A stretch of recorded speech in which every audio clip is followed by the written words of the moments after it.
베드로전서 1장 13절부터 19절 말씀 마음을 집중하시고 함께 읽어보십니다. 그러므로 너희의 마음의 허리를 동이고 근신하여 예수 그리스도께서 나타나실 때에 너희에게 가져다 주실 은혜를 온전히 바랄지어다.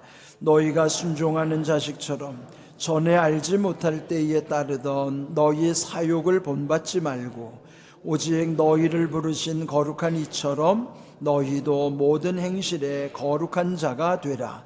기록되었으되 내가 거룩하니 너희도 거룩할지어다 하셨느니라.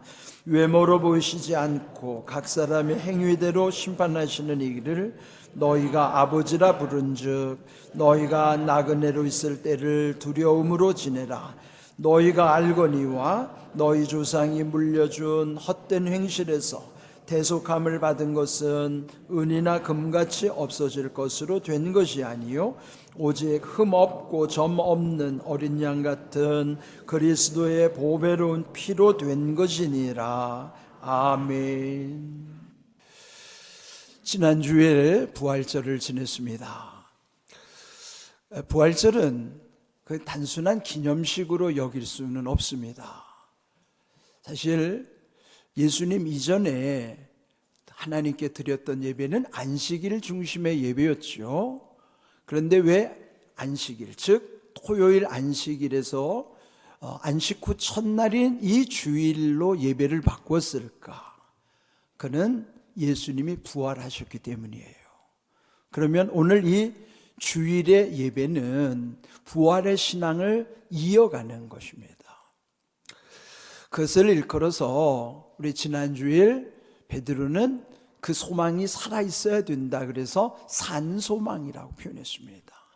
베드로전서 1장 3절 말씀처럼 그의 많으신 긍휼대로 예수 그리스도를 죽은 자 가운데서 부활하게 하심으로 말미암아 우리를 거듭나게 하사 산 소망이 있게 하셨다 그랬어요.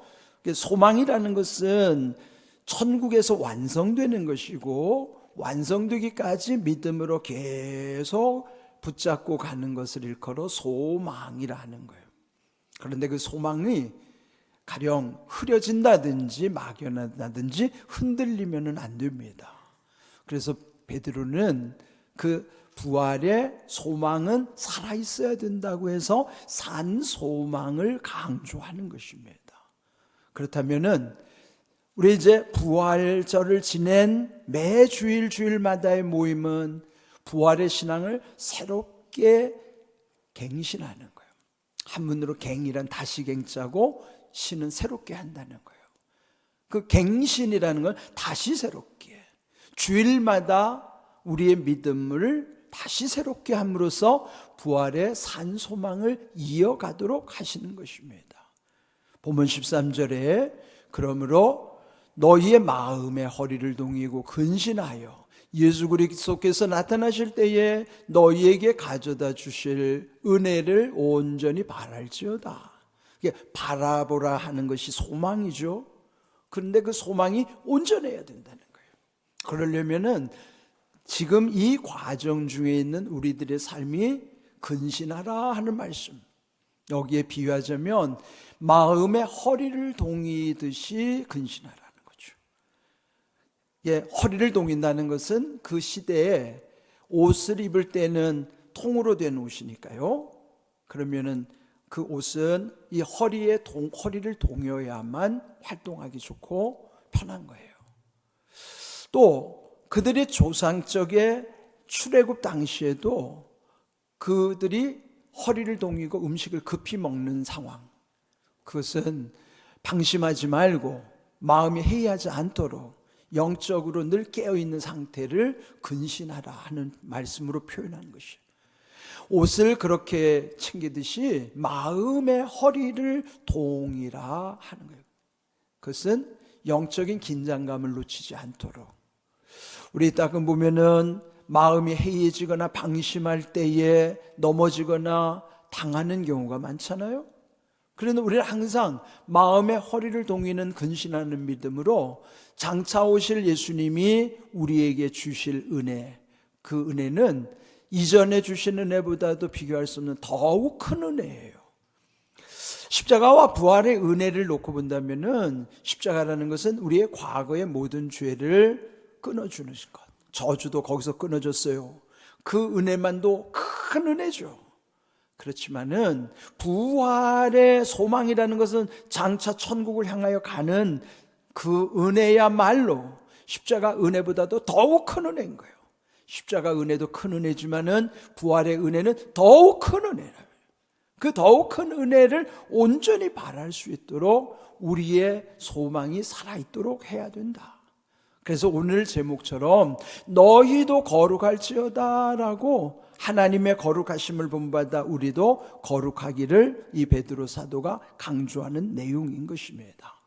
본문 14절에도 보시면 전에 알지 못할 때 따르던 너희의 사욕을 본받지 말고, 사욕이라는 사악한 욕망, 그 사악한 욕망이라는 것은 하나님을, 주님을 믿지 않았을 때에 우리 마음대로 멋대로 살았던 죄에 사로잡혀 있던 우리 모습이죠.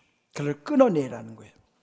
그때를 더 이상 본받지 말고 우리를 부르신 거룩한 예수님을 닮아서 우리 모든 행실이 또한 예수님을 닮아 거룩한 자가 되라 하는 거예요. 그 거룩함이라는 것은 하나님이 우리에게 바라시는 바이기도 하지만은 오늘 이 본문 16절에 보시면요, 기록되었으되, 그 기록은 구약 성경에 이미 기록된 것, 즉 레위기 11장 45절의 말씀을 인용하는 거예요. 이 베드로 사도가 베드로전서 1장 16절을 거기 인용하면서 옛적 그 모세를 통해서 하나님이 명령하신 바, 하나님이 말씀하잖아요. 내가 거룩하니 내 백성인 너희도, 내 자녀인 너희도 거룩하라 라고 하는 명령을 주시는 거예요. 그러면서 바울도 데살로니가전서 4장 3절에서 이것이 하나님의 뜻임을 강조하는 것입니다. 하나님의 뜻은 이것이니 너희의 거룩함이라. 하나님의 뜻을 받들어야 되는 성도들 입장에서도 하나님이 원하시는 바가 우리는 거룩하게 살아가기를 원하시는 거예요. 그런데 거룩하라라고 하는 명령이 우리에게는 참 부담스러워요. 또 거룩하라고 해서 우리의 노력으로 인해서 그렇게 되지도 않습니다. 그렇다 그러면 거룩이 뭘까요? 거룩을 비유하자면은 마치 물과 기름을 이렇게 함께 놓아도 섞이지 않고 분리되는 것처럼 구별되는 것을 일컬어 그것을 거룩이라 하는 거예요. 언뜻 보면은 다 액체이고 색깔이나 모양도 비슷하다 할지라도 합쳐놓으면은 절대로 결코 섞이지도 않고 섞일 수도 없어요. 거룩하다고 하는 것은 하나님을 닮은 우리가 세상에 살지만은 세상과 섞이지 않는 거예요. 구분되는 것입니다. 그래서 우리 성도는 거룩하면 세상의 온갖 죄와 유혹에 물들지 않고 또 우리의 믿음을 잃어버리지 않는 것입니다. 거룩함이라는 것은 죄와 구분되고 죄와 섞이지 않는 하나님의 성품 자체이기도 하지만은 그 거룩함 자체가 우리에게는 세상을 이기는 능력이 되는 거예요. 우리가 거룩할 때에 세상에 물들지 않고 죄에 물들지 아니하고 섞이지 않으면은 죄로 인하여 우리가 무너질 일이 없어요. 또 죄로 인하여 마귀가 틈타지도 못합니다. 찬송가의 가사처럼 원수 마귀 손 못 대고 환난 풍파 없도다. 그런 모든 것은 하나님의 백성인 우리가 거룩할 때에 함부로 할 수 없는 거예요. 그래서 우리는 그 거룩함의 능력으로 세상을 이기게 하시는 하나님의 능력, 그래서 우리로 하여금 거룩하라고 명령하시는 겁니다. 그렇지만은 그 명령은 우리가 교육을 통해서나 수행을 통해 수련을 쌓는다고 되지 않아요. 그렇다면은 거룩해지는 비결이 뭘까요? 그 비결은 참으로 쉽고도 어렵습니다. 그 첫 번째 비결은요, 베드로전서 3장 15절 말씀, 너희 마음에 그리스도를 주로 삼아 거룩하게 하라 하는 거예요. 내 마음에 예수님이 주인이 되시면은 거룩해진다, 그런 뜻이에요. 대체로 자기 마음의 주인은 자기가 되기 쉬워요. 주인이라는 거는 자기 마음대로 하는 게 주인이잖아요. 내 마음대로 살면 그건 자기가 주인인 거예요. 그럼 절대 거룩할 수가 없죠. 그런데 내가 주인이 아니라 예수님을 주인으로 모실 때는 내 마음대로 살 수가 없죠. 예수님이 주인이시니 예수님께 여쭈어야 되고 예수님의 뜻을 따라야 되는 거예요. 주인의 명에 순종해야 되는 것입니다. 그러면 이 거룩해짐의 비결이라고 하는 것이 왜 어려운가? 내가 주인임을 포기하고 예수님을 주인으로 모신다는 것이 어려운 거예요. 그런데 왜 쉬운가? 그분이 내 마음의 주인이 되시기만 하면 거룩함은 어렵지가 않아요. 거룩해져 가는 거예요. 그러면 우리 안에 예수님 주인으로 삼을 때 거룩해지는 비결 가운데 또 하나, 우리 속에는 소망에 관한 이유가 분명해진다는 것이죠. 주변 사람들이 묻기를 너의 소망에 관한 이유가 무엇이냐고 대답할 것을 항상 준비하라고 했지만은 예수님이 내 안에 주인이시면은 그 자체가 준비예요.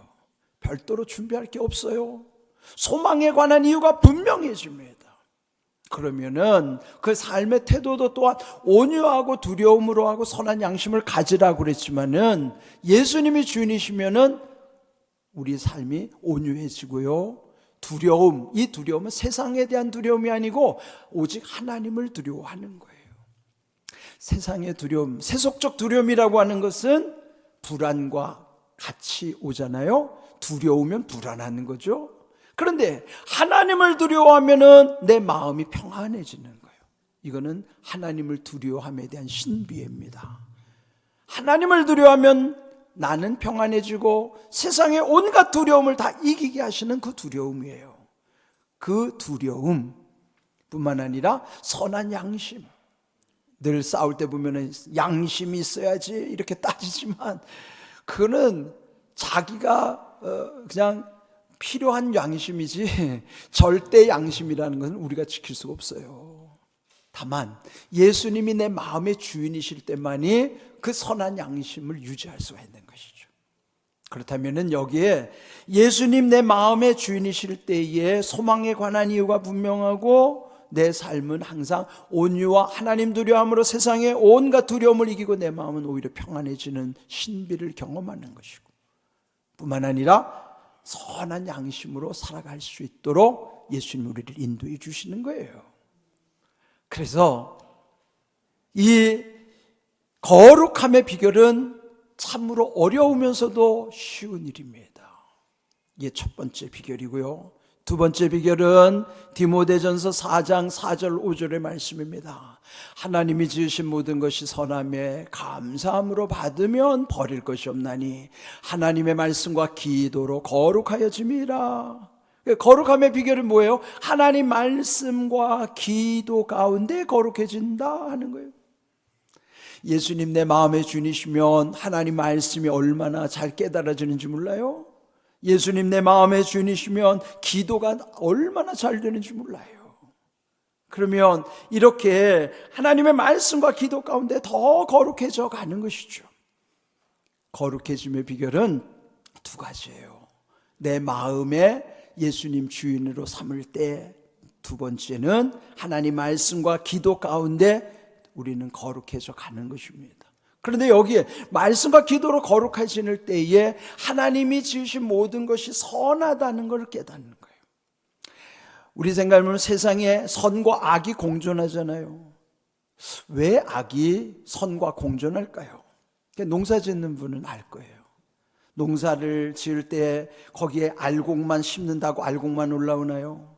심지 않은 가라지가 왜 올라올까요? 이처럼 하나님이 선한 세상을 지었지만은 마귀가 악을 갖다 뿌려 놓는 거예요. 그래서 우리가 사는 세상에는 하나님은 선하게 지으셨지만은 마귀가 악을 갖다 뿌려놓기 때문에 공존하는 것이죠.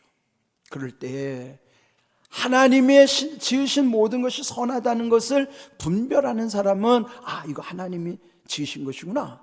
악한 것은 이건 하나님이 지으신 게 아니구나. 그 분별만 있어도 여러분 속지 않아요. 뿐만 아니라 하나님이 지으신 모든 선한 것을 감사함으로 받으면 버릴 것이 없다. 그게 뭘까요? 인생이 낭비하지는 않는 인생을 살아가는 것입니다. 우리 살다 보면 버릴 게 얼마나 많아요. 그런데 마지막 죽을 때는 사실은 이 땅에 있는 거 다 버려야 할 것밖에 없어요. 그런데 버릴 것이 없다는 게 뭘까요? 믿음으로, 하나님의 말씀과 기도 가운데 믿음으로 살아온 사람은 왜 버릴 것이 없을까요? 그는 천국으로 다 챙겨가기 때문이에요. 여러분, 믿음으로 한 모든 것은 하늘에 기록되어 있고 믿음으로 한 것은 다 하늘에 올라가 있어요. 그러니까 그건 이미 챙겨지는 거예요. 버리는 게 아니에요. 믿음으로 하지 않는 모든 것들은 다 버려야 될 거예요. 우리 이 땅에 있는 동안에는 그냥 돈 많은 사람이 부럽죠. 죽으면 그거 다 버려야 될 거예요. 부러워하지 마세요. 우리가 부러워하는 모든 것들은 다 버려야 할 것들이에요. 버리지 않을 수 있는 비결은 주님을 위하여 믿음으로 하는 모든 것만이 챙겨가지고 가는 거예요. 그러면 우리의 마지막 때에 정말 나는 버릴 것이 없는 인생인가? 그건 뭐예요? 믿음으로 살면 버릴 것 없는 인생이 되는 거죠. 그 사람이 마지막 천국에서 부유한 자가 되는 거예요. 이 땅에서 아무리 수천억을 쌓아놓고 있다 하더라도 그게 버릴 건데요. 헛된 것이잖아요. 허무한 인생이에요. 그런데요, 거룩함의 능력 가운데 우리에게 버릴 것 없는 인생 되게 하시겠다고 하는 것이죠. 왜 거룩해야 되는지를 깨달으셔야 됩니다. 왜 거룩해야 되는가? 이 땅에서 헛된 인생 살지 않도록, 마지막 버릴 것이 없도록, 믿음으로 다 챙겨가도록, 말씀대로 살아온 모든 것만이 천국에 쌓이는 거예요. 그래서 오늘 우리에게 너희도 거룩하라는 건 뭐예요? 이미 하나님은 완전한 거룩함에 이르신, 완전한 거룩하신 분이고, 그 본받아 사는 우리에게도 거룩함의 능력 가운데 이와 같이 세상의 온갖 것에서부터 우리에게 유익함을 주시는 거예요. 마지막 버릴 것 없는 인생으로 사는 것. 이 땅에서요, 정말 누릴 것이 많은데도 불구하고 정말 자기가 그렇게 많이 가진 거를 다 포기하고 오지에 가서 오직 주님만 바라보고 헌신하는 사람들이 왜 그럴까요? 그분들은 마지막에 다 챙겨가는 겁니다. 버릴 것 없는 인생을 사는 거예요. 이처럼 오늘 우리에게 주시는 이 거룩함의 비결을 통해서 또 우리에게 거룩하면 어떤 유익이 있는가를 말씀 속에서 깨닫게 하시는 것입니다. 이 거룩이라고 하는 것은 보이지 않는 측면에서의 내용은 깨끗함이에요. 영적으로 깨끗한 걸 우리는 모르지만은 여러분, 영적인 세계에서는 귀신 들린 사람 만나보면 즉시로 표시가 납니다. 영이 맑은 사람들은요, 귀신이 함부로 못합니다. 영이 더럽혀진 사람은요, 귀신이 가지고 놀아요. 비록 목사라고 하더라도. 목사도 영이 흐린 사람은 귀신이 들린 사람이 막 깔게 뭉깁니다. 그냥. 겉으로는 드러나지 않죠? 그러나 우리의 영이 맑아야 돼. 깨끗해야 된다 이 말이에요. 디모데후서 2장 21절에 그러므로 누구든지 이런 것에서 자기를 깨끗하게 하면 귀히 쓰는 그릇이 되어 거룩하고 주인의 쓰심에 합당하며 모든 선한 일에 준비함이 되리라 그랬어요. 바울은 그릇에 비유한 거예요. 그릇은 재질에 따라서 금그릇도 은그릇도 흙으로 마른 질그릇, 나무로 만든 그릇도 있어요. 그런데 중요한 거는 하나님이 쓰시는 거는 재질이 아니라 깨끗한 그릇을 쓰시겠다고 하는 거예요. 그 깨끗한 그릇이 뭐예요? 그 거룩함이에요. 그 거룩함이 통해서 귀한 그릇으로 여겨주실 뿐만 아니라 주인의 쓰심에 합당하단 말이죠. 왜 우리를 거룩하게 하실까요? 하나님이 쓰시고 싶은 거예요. 우리 주변에 사람을 쓰고 싶은데 사람이 없잖아요. 하나님도 쓰시고 싶은데 쓸 사람이 없어요. 하나님이 쓰시는 사람은요, 영이 깨끗한 사람이에요. 그리고 거룩함을 귀한 그릇으로 삼아 하나님이 쓰시는 것이고, 또 모든 선한 일을 위해서 하나님은 준비하시는 거예요. 모세 나이 80살에 하나님이 쓰시잖아요. 그러면 80년 동안의 그 거룩함을 위해서 하나님은 기다리시는 거예요. 우리도요, 그렇게 준비될 때까지 하나님은 기다리시는 것입니다. 그래서 우리가 거룩하면은 하나님이 쓰시는 귀한 그릇 된다는 것이죠. 얼마나 귀한 일인지 몰라요. 또 이 거룩이라는 것이 겉으로 드러나는 것을 일컬어 경건하다고 하는 거예요. 우리 이제 믿음 좋은 사람을 일컬어 저 사람 참 경건한 사람이야, 그렇죠. 우리가 말하는 경건은 되게 드러난 모양만 보고 저 사람 경건하다고 표현하기 쉽죠. 근데 드러난 모양보다 드러난 능력이 더 중요한 거예요. 여기에 디모데후서 3장 5절에 말세에 고통하는 때가 이르는데, 그때는 경건의 모양은 사람들이 막 관심을 가지는데 경건의 능력은 부인하는 때, 그들로부터 돌아서라는 거예요. 경건의 모양은요, 꾸미기가 쉽죠. 경건의 모양 어떻게 꾸밉니까? 열심히 종교 생활을 하면 그 사람이 경건한 것처럼 보여요. 제가 왜 종교 생활이라고 하는 줄 알죠? 열심히 남보다도 교회를 잘 다닌다고 말이죠. 근데 세상에서는 할지 못할 질 다 해요. 네? 뭐 바람도 피우고 남의 돈도 떼먹고 사기도 치고 뭐 이간질도 하고, 근데 교회 오면은 정말 경건한 사람처럼 보인단 말이에요. 그건 경건의 모양일 뿐이죠. 그런데 거기에는 경건의 능력이 나타나지 않아요. 경건의 능력은 어디서 나타나는가? 말씀 속에서, 기도 속에서 말씀에 깨닫는 지혜를, 기도의 능력 가운데 응답을 경험하는 거예요. 기도할 때 마음이 편안해지잖아요. 그 경건의 능력이에요. 하나님이 기도에 응답해 주셨어요. 그 경건의 능력이에요. 모양에 속지 마십시오.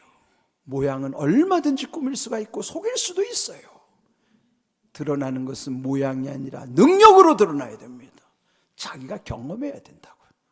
말씀과 기도 속에서 그 말씀의 지혜와 기도의 능력을 경험하는 거예요. 그게 경건의 능력이에요. 그런 경건의 능력이 이 말세 때는 다 묻혀버린다는 거예요. 말세 때는 경건의 모양이 사람들을 속이는 거예요. 그러니 이단들이 득세하죠. 속지 말라는 거죠. 오늘 우리에게 중요한 것은 거룩함이 모양으로만 나타나는 것이 아니라 능력으로 나타나서 자기가 경험하고 그 능력이 남에게도 이어져 갈 수 있도록, 경건의 모양보다 경건의 능력에 집중해야 한다 하는 것이죠. 또 이 거룩이라고 하는 것은 결국 천국에서 하나님께 울려지는 그 마지막 찬송 속에서도 이 거룩함이 계속 울리고 있는 거예요. 계시록 4장 8절에 천국에서 천군 천사들이 찬양을 올려드리는 내용이요, 거룩하다 거룩하다 거룩하다 주 하나님 곧 전능하시니요. 하나님을 일컬어서도 3번씩이나 거룩하다 거룩하다 거룩하다. 하나님이 거룩하신 것처럼 아들이신 예수님도 전에도 계셨고 이제도 계시고 장차 오실이 그 예수 그리스도, 과거도 현재도 미래도 동일하신 예수님, 그도 거룩하신 분으로, 그래서 우리에게도 거룩하라는 거예요. 이 땅에서도 우리가 거룩하신 하나님을 날마다 기도하잖아요.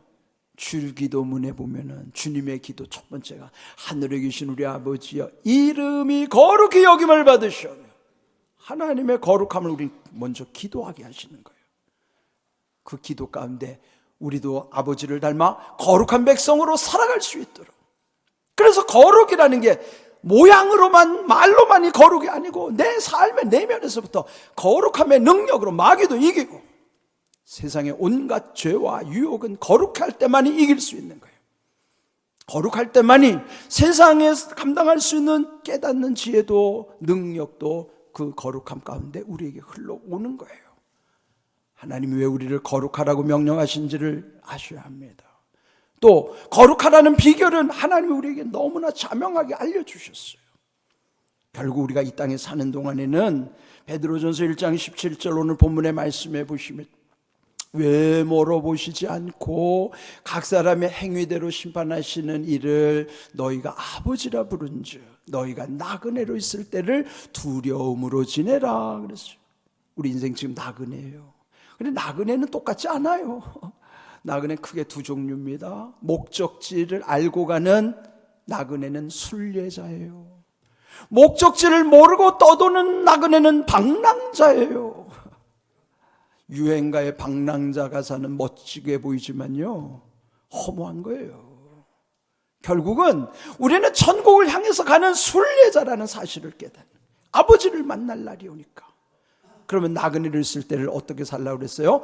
두려움으로 지내라는, 이 두려움은 세상에 대한 두려움이 아니라 영어로 일부러 적어놨어요. 이 영어로 표현하면 경건한 두려움으로 지내라 하는 말이에요. 세상의 두려움은 불안이 같이 오는 두려움이지만은 여기서 말하는 경건한 두려움을 경외라 하는 거예요. 한문으로 경외라는 말은 경건한 두려움이란 뜻이에요. 영어로 irreverent fear라는 말을 우리말로는 경건이라고, 또 경외라고 표현하는, 경외가 경건한 두려움, 그렇게 지내야 된다는, 그래야 우리 마음이 평안하고 세상의 온갖 두려움을 이기게 하시고 그 거룩함의 능력으로 세상의 온갖 모든 것들을 다 감당할 수 있게 하시는 것이죠. 그럴 때 마지막 행위대로 심판하시는 하나님 앞에서 착하고 충성된 종으로 인정받는 것입니다. 어차피 우리가 이 세상 조금 더 살고 덜 살고가 그렇게 귀하지 않아요. 다시 강조합니다. 우리는 오래 사는 게 목적이 아니라 영원히 사는 게 목적입니다. 그렇다면 영원히 사는 천국을 향해서 이 땅을 사는 동안에도 아버지를 닮아서 거룩해져야만 하는 것이에요. 너희도 거룩할지어다. 그 거룩함으로써 주시는 얼마나 귀한 은혜, 그 복을 누리게 하시기 위해서 오늘 부활의 산 소망을 이어서 더욱 거룩함으로 살아가는데 집중하시기를, 그래서 그 거룩함의 능력을 경험하고 간증하며 누리는 삶이 되기를 주님의 이름으로 축복합니다. 아멘.